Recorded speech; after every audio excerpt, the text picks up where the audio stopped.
The governing party says it will allow for businesses to produce their own power and for municipalities to buy electricity directly from independent power producers. It's also mooted the scrapping of Eskom debt for some municipalities. Now, the ANC's head of economic transformation, Enoch Godongwana, speaks to us now. Mr. Godongwana, thank you very much for your time. I want to start with that last element in that intro, the possibility that struggling municipalities could have their debt scrapped that they owe to Eskom.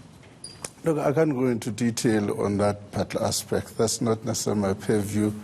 The municipality issues. There was a commission and a couple of comrades who were dealing with that issue. Comrade Kosazan in particular is dealing with the issue of municipalities. I can't comment on that at this stage. But this is something that... No, it's part of the... all I'm saying is that we've got a specific focus. You cannot understand everything in every committee of the ANC this weekend. I had a specific focus.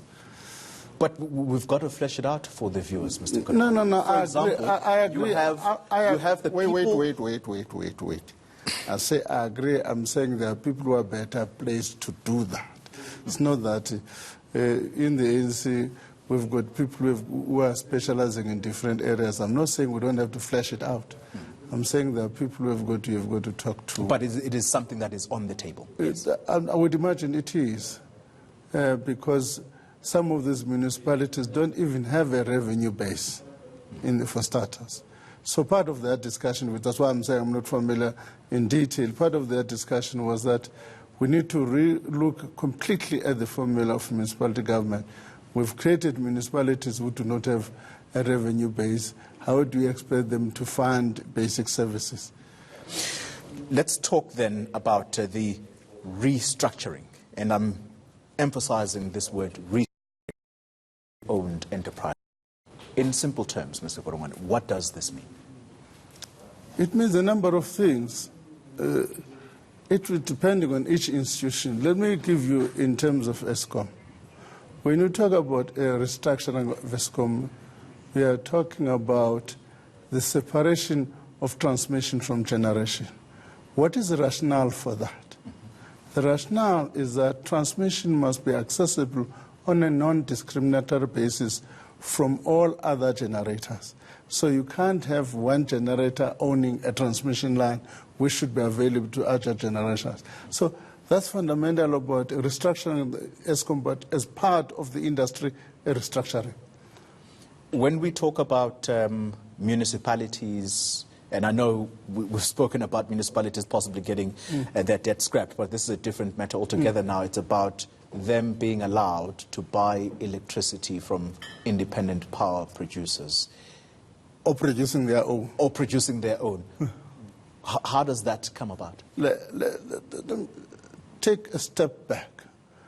For instance, there's a contestation as to where distribution falls. The municipality contend that in terms of the constitution, distribution is there. They also have got to play a role. The second set of issues is that we are saying at the moment, we don't have to spend it. The country, we've got to focus our mind on the security of electricity supply, not an Eskom. Right? There's a difference between these two.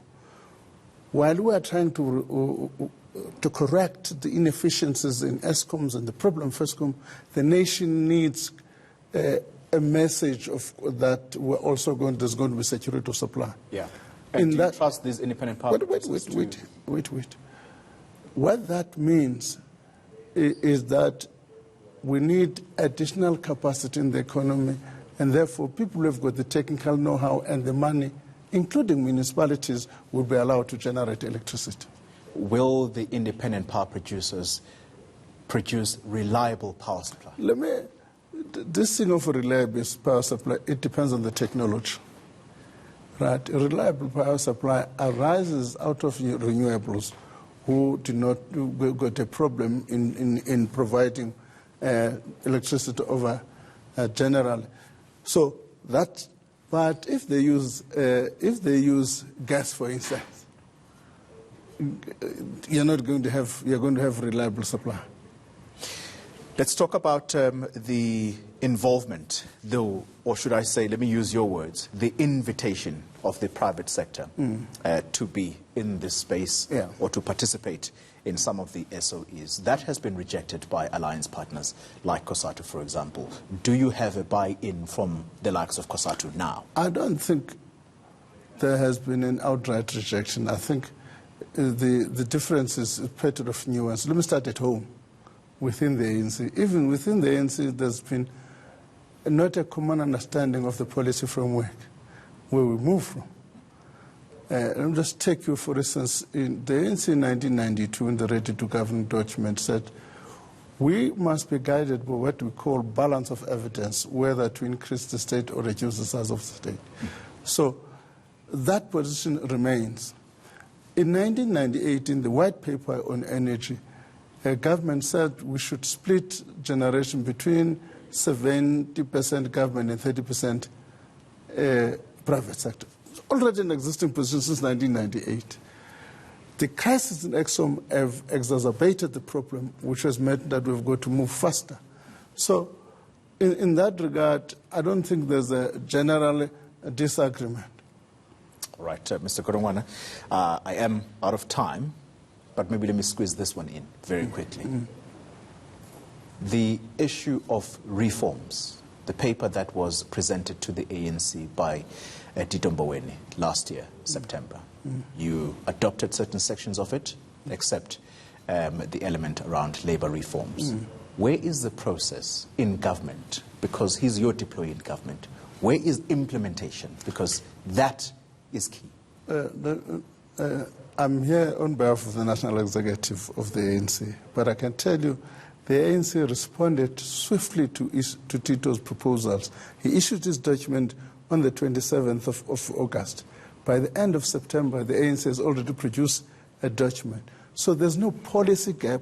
That's the issue we've been saying, even in relation to state-owned enterprises. There's no policy gap. Now, what we need to make sure is that Tito does not only tweet about his frustration, they must do the work. Because from our side, we've done our work.